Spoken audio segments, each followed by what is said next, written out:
everyone, I'm on the Microsoft campus at the Garage, which was actually named to represent all the big tech companies that started in a garage. Here I'm about to interview Susie Kandzor, Director of Hacking at Microsoft. I first met Miss Kandzor as she was a guest speaker in my business and marketing class. As soon as I heard her story, I knew I had to learn more about her job and her career. So, what are we waiting for? Let's begin this interview.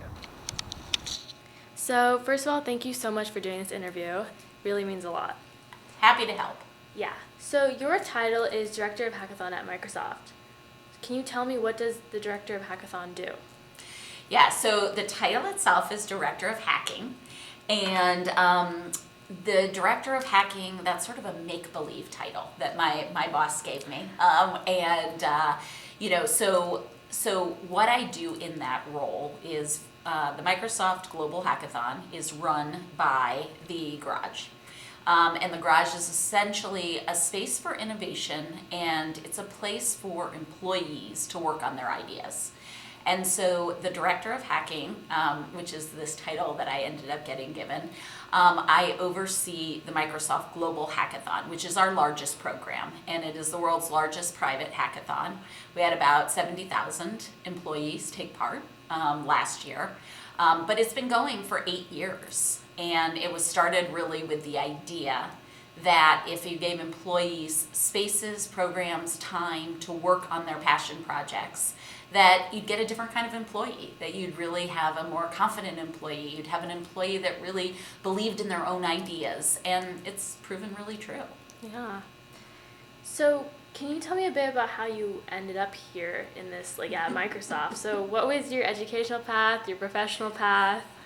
Yeah, so mine is definitely not a typical Microsoft path. So I have my undergraduate in kinesiology. I was sure that I wanted to be a physical therapist, and after you get your undergraduate, you have to then do volunteer hours in order to then apply to get your essentially master's in physical therapy. I did my volunteer hours at a VA hospital, helping patients in physical therapy. And I realized really quickly that I just didn't love it. I didn't think that was where my passion was going to be. I didn't necessarily want to do that. I had always thought that kinesiology, I would go into sports and being a trainer for a team and that kind of thing. But then I decided I don't really want to do that either. And so what happened was I then went to my dad and my mom, and I was like, guess what? I don't want to do this. And, they were amazing and totally supportive. But the thing is that I then had to kind of figure out, I don't think my undergraduate was a waste, because it wasn't. But where do I want to take the things that I learned? And so what I did was I talked to a whole bunch of people, and I actually met somebody who said there's a new master's program at George Washington University, and it's a master's in sports marketing and event management. And I really had such a passion for sports, so that sounded a little bit better to me, because I was like, oh, it's mixing the business with sport. And so you were allowed to do one class before you signed up fully, and the class was a marketing class where you went to the Lillehammer Olympics and you worked in all the venues. So I worked in the bobsled venue, I worked in the communications center, everything, and I was sold. So I got my master's in sports marketing and event management, and then I started working for sports teams. So my first job out of my master's program was with the NBA, the Washington Bullets, and the Capitals, the NHL team. Then I went to the Chicago Bulls, and in most of those roles I was doing event type work and marketing or customer service, that type of thing. And then I moved to New York, and I started working for an online advertising company. Again, you might think that my education, that I didn't have all those experiences, right? I didn't have a huge marketing background from my undergraduate, but I got that some in my master's, and I also just learned a lot of things. So I went and worked in online advertising, and then I ended up transferring out to Seattle when we acquired some companies out here, and then that company divulged of all those companies, and so I needed to find something new. And so I started working at the Seattle Supersonics. And then when they were leaving, they gave us job offers in Oklahoma City, but I wasn't super excited about that. So I found myself at Microsoft, and I found myself in a vendor role to start, working on Zune.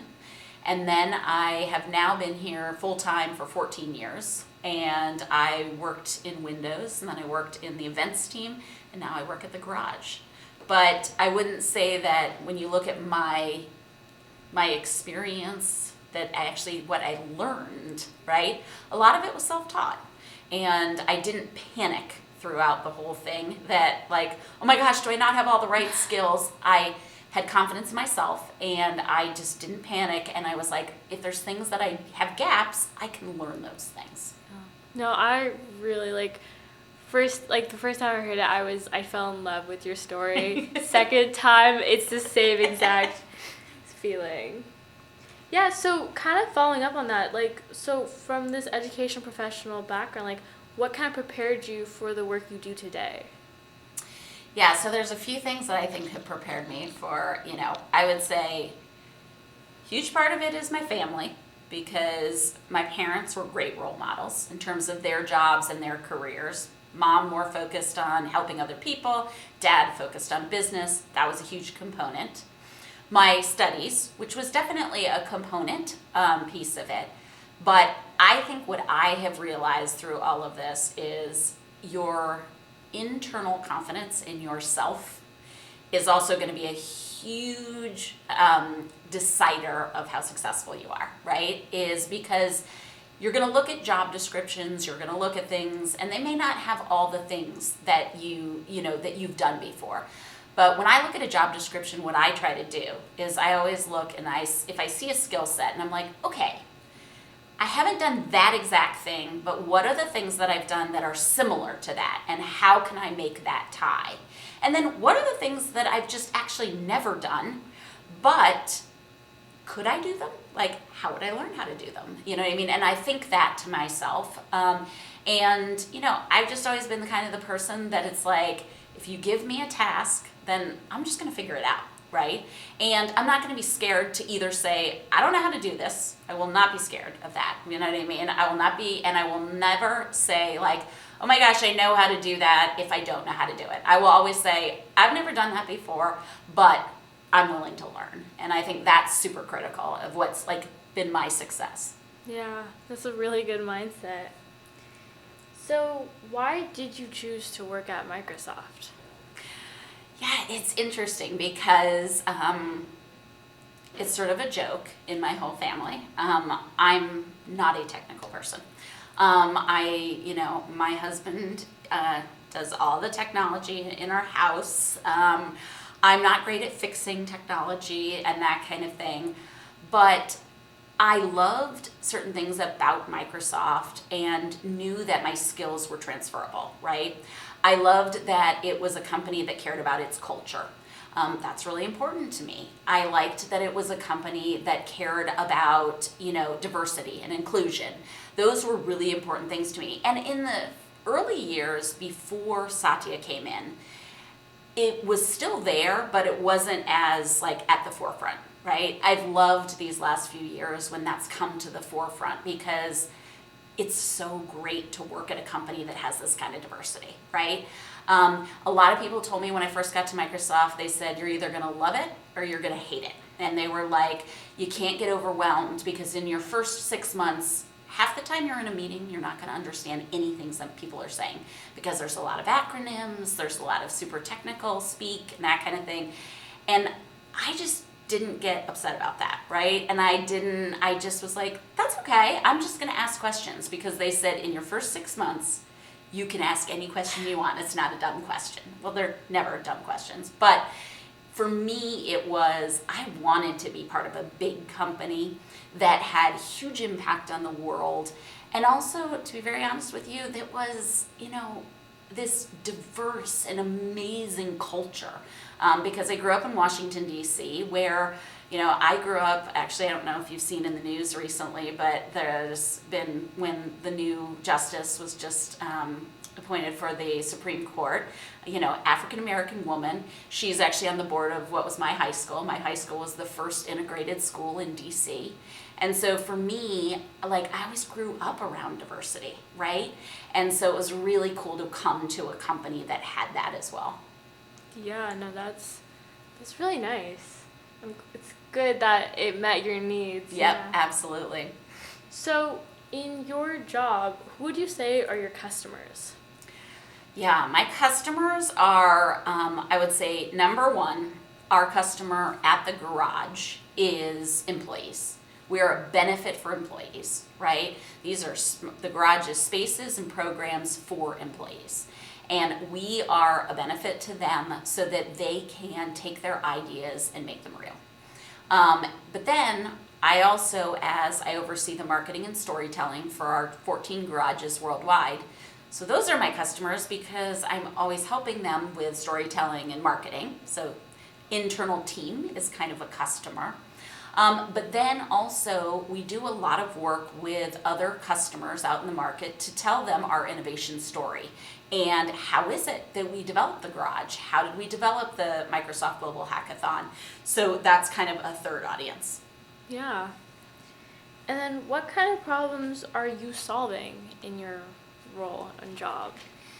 Yeah, it's interesting. My job is never the same any day of the week, you know what I mean? Which is something that I love. A lot of people might not love that. My job is super entrepreneurial.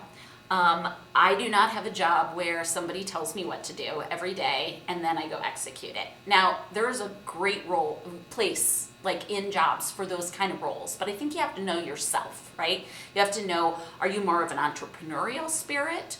Or, do you not like that and that stresses you out? But I like that. So, what I do in day out, I get to decide, you know what I mean? But that also comes with it that I have to make decisions. And so for me, there's no day that is the same, right? When we talk about like what I'm solving, it depends which hat I have on, right? If I'm planning the hackathon, I'm doing a lot of details, right? And I'm trying to figure out how we're going to put together the best employee experience for the hackathon. How are we going to demand gen that? How are we going to get the most employees engaged? How are we going to make sure that, people feel that they have roles that are diverse and inclusive in the hackathon? When I'm working with our global sites around the world, I'm helping them figure out what channels should you be using for your local, storytelling and marketing, and what is the message you need to be getting out to in your market about the garage, and then that staying consistent across all of our garages. And then with customers, I probably meet with customers 2 to 3 times a week, and I'm explaining to them how have we gone in this journey, right? In terms of, the garage itself and our programs, the hackathon.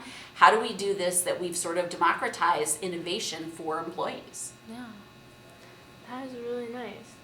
So in your job, what does a normal day look like? I know it constantly changes, but I guess, what does it normally look in from the moment you walk in? Yeah, well, the great thing about being at a tech company is there kind of isn't, no one's looking to you to sit down at a desk at 9 o'clock in the morning and then you leave at 5 o'clock. Like, that's not a thing here, right? It's very much, you've got to determine your own schedule. And for me, it depends sometime the time of the year, what my day looks like. Because when we get really close to hackathon, I'm in here a lot, right? And it can be really long hours because, we're in planning mode. And then when we actually execute the hackathon, it's like a whole week. And when we were in non-pandemic times, we have 24 hours running in our tents for hacking. So that's a totally different thing. But day to day, I would say I'm always, I laugh. So this is I actually keep a to-do list. And it has broken down by every different work stream that we have in Hackathon, and all the work streams that I have with communications with our global sites. And day in and day out, I am working on all those projects and trying to move things forward every day, each item, try to move it forward.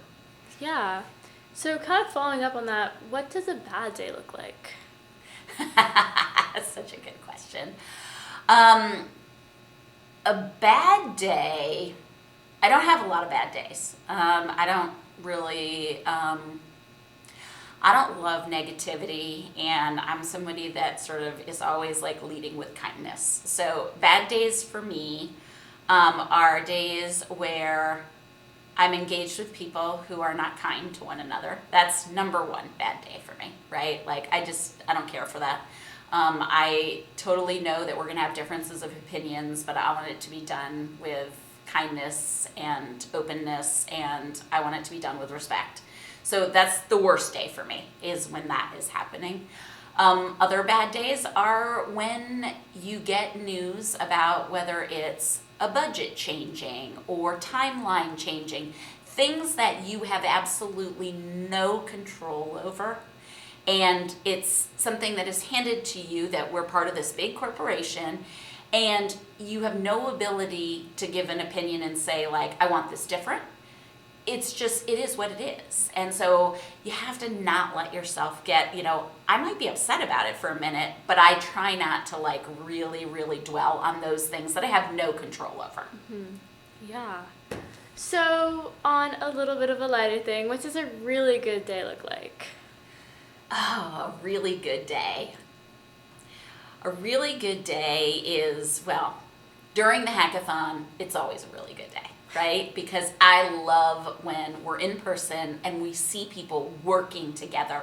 We see all these different like personalities and styles, and I love that. So I have missed the in-person, definitely, because I understand that we were able to work remotely, but to me there is nothing that replaces seeing a whole bunch of diverse individuals getting together with diverse viewpoints and really, working on an idea in person and whiteboarding and like, getting excited about the idea and that kind of thing. Like, I miss that. I would say those are my best days, right? My best days are the ones that, and we have had those during the pandemic, right? When you have a group of people that's on the phone and they're really debating a topic and we get to a great, idea and a solution to something. Like, those are my great days. You know what I mean? And honestly, like, I take it very seriously. I'm a manager of people, and when my people have a great day and they have a win, that's a great day for me. That's a really great day for me. And I have people working for me that are amazing and doing amazing work. And so I always love that when they like have a huge win. That is so nice. So when you are looking to kind of expand your team, or when you're hiring people, are you looking for like specific knowledge, like, personal traits, or just like a combination? Like, what are you kind of looking for when you want to like expand your team? Yeah, it's funny you asked me this, because somebody else asked me this yesterday when I was talking to somebody who is eventually looking for a new job in the company, but just sort of looking around. And for me, when I talk to people in interviews, I am much less concerned about the skills that you have. I am much more concerned about your personality. And I don't mean that you need to be, a Pollyanna and you need to be, always happy and that kind of thing, but I'm always looking for people that want to work with other people, right? I'm always looking for people that are learners, right? There's this whole, know-it-all versus learn-it-all. Like, I want learn-it-alls, right? You know what I mean? I also look for people who can say, I made a mistake, right? Because we're gonna make them. And I think that that is just so important, to be able to, like, if I made a mistake, I'm the first one with my team or with other people to say, hi, that was me.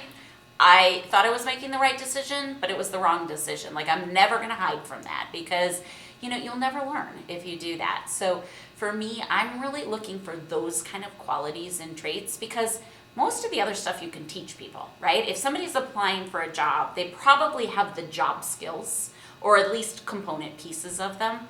But I also want to see, personally, are they positive? Are they kind, right? Do they want to work with other people? And, and then a lot of times, when we're interviewing people that are going to join our team, I will ask my team, do you want to work with them? And I always ask myself that question, right? We spend a lot of time at work.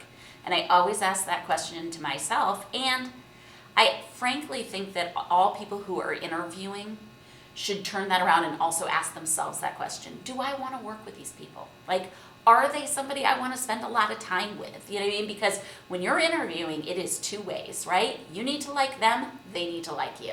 And so I think too many people forget that in the interview process, right? Like, to walk away, like, you know, maybe you're like saying to yourself, oh my God, I want this job so bad. Make sure you do, right? Make sure you want, it's not just you want a job, right? That you actually want to work with those people. That's important. Yeah. So what do you, in your own definition of successful, what makes someone successful in this type of career that you have? Mm-hmm. So I am detail oriented to a T. So I think much of my success is from being very detail oriented and not missing meetings, not missing calls, all that kind of stuff, which is just, you have to have it. But also, you know, if somebody emails me, even if I don't have the answer, I email them back immediately. Thank you so much. I got your question. I'm working on it, right? If people start developing trust in you and that they think you're trustworthy, people are going to work with you better. I think that automatically, right? If you are trustworthy, people will react better to you. And I'm also somebody that I feel like building your network and having people that you can call that like you and trust you when you have questions, right? Like, I have a huge network at Microsoft, and I know that I can reach out to 100 people and they'll get right back to me because I do the same for them, right? If they need help, I respond immediately, and I think that's really important. Yeah. So, are you able to work kind of from anywhere, or do you need to be in the office working with others? Like, kind of what's the balance? Because I know you kind of talked about how everyone has a different schedule, but like, what do you notice is kind of like the common trend? Yeah, it's interesting because I don't know what the trend is right now. With the pandemic being, you know, we're supposed to be back in person, right? But as you see, it's very quiet here, right? I think a lot of people are choosing not to come back. We can choose to come back and work 50% of the time at home without asking our manager. So you can split your time 50-50. I do not do that. I'm here 5 days a week, and that's a choice. That's totally a choice. Could I be at home? Completely, right? Could I be in Austin, Texas? Completely, right? We are lucky at Microsoft. We have the tools, and we have the understanding that you can do your job from anywhere. Do I choose to come in because I like doing my job in person and being around people? Yes, I do. But I think that's a very personal choice. Yeah. No, it's good. Like, it's very understanding. So, who do you need to work with to get what you want done? I know there's a lot. Yeah, you know, in terms of my job, I have to work with a ton of people because I have sort of so many hats. And, you know, I have to work with pretty much everybody on my team in terms of different component pieces with Hackathon or with Hackbox. Then I have to work with, like, if I'm doing comms with a global site, I also have to work with the corporate comms team, and we have to make sure that we're not, you know, that the message is consistent and we're not putting something on a day that doesn't work for corporate communications. I have to work with our corporate events team because they fund our event, and we have to work within certain parameters that they provide. I obviously have to work really closely with my boss, and then, you know, to make sure that we're doing the right thing for our org. So it's a lot of different people. And you just sort of have to manage that because I'm not sure that there are jobs. I mean, there are some jobs where you just deal with one person, but more and more, you know, you're having cross-organization, cross-function, all these kind of things. Yeah. So what do you think kind of with, you know, technology evolving or like other factors, how do you see like Microsoft and what you do with Hackathon kind of like evolving into? Yeah, so we are in this huge evolution right now. So we talk about the garage, and we started with sort of 1.0. And 1.0 was maker spaces and really sort of tinkering culture, that kind of thing. We're sort of progressing, or not sort of, we are progressing now into business value. What is the business value coming from us creating this innovation culture? You know what I mean? How is that helping move more innovative ideas forward? And that's really important. And that's what makes me also excited about my day job, is like that we've gotten to that evolution. And, you know, teaching more employees how to take their ideas forward, how to move them forward, that's super important. Yeah. So, just kind of like to end this, or kind of end this, what kind of superpower do you wish you had to make your job easier? What superhero would ace this kind of job? Gosh, that is such a great question. Well, so I'm a huge superhero fan, and my two favorites are Captain Marvel and Wonder Woman. I probably liken myself, like, I want to be Wonder Woman, just for so many reasons, right? You know, from a confidence level, from a, you know, being able to, like, you know, put my fists up and, like, you know, deflect things that come off of me, you know what I mean? And that kind of thing. I try to not let things really bother me, and let things really impact me to a place where I'm angry or unhappy. So I love her deflection superpower, but I also love some of Captain Marvel's, you know, sort of like fiery personality and that kind of thing. So those are my two. Yeah, that is a good pick. And then lastly, what advice would you give a high school or college student who's interested in having this kind of career?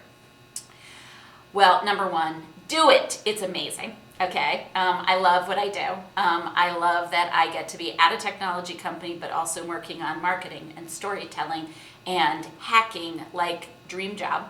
I would say don't be afraid to sort of go after the things that you're passionate about and you love, and find out a way to make those into your career, right? Because I still very much get to see what Microsoft is doing with sports. And we've had a hackathon sponsored hack every year for like esports. And so I still have my little passion, which is sports, right? And I still try to bring that in as much as I can to the hackathon. But I have been able to take all these things that I've loved, like I love event marketing, I love running events, and I've been able to put them into one job that sort of has all these pieces that I love. But also, don't be scared to try things, right? And to be like, okay, I've never done it that way, but I have experience doing this, and that might make me really good at this. I think that's really important, because too often I think people are like, okay, I am what is written on my resume, right? I'm these things. And I'm like, no, like, tell me more what you've done, right? You know what I mean? Because that's what's, I think, gonna define, like, if you can be really successful. Wow, that interview was so insightful. Not only has Susie's passion for her job excited me about my future and what jobs I may do, but also her advice to be kind, always admit when you're wrong, and also be ready to learn is something we can apply to our daily lives. Thank you so much, Susie Kandzor, for sitting down and answering my questions. Thank you so much for watching, and stay tuned to find out who I learn about next.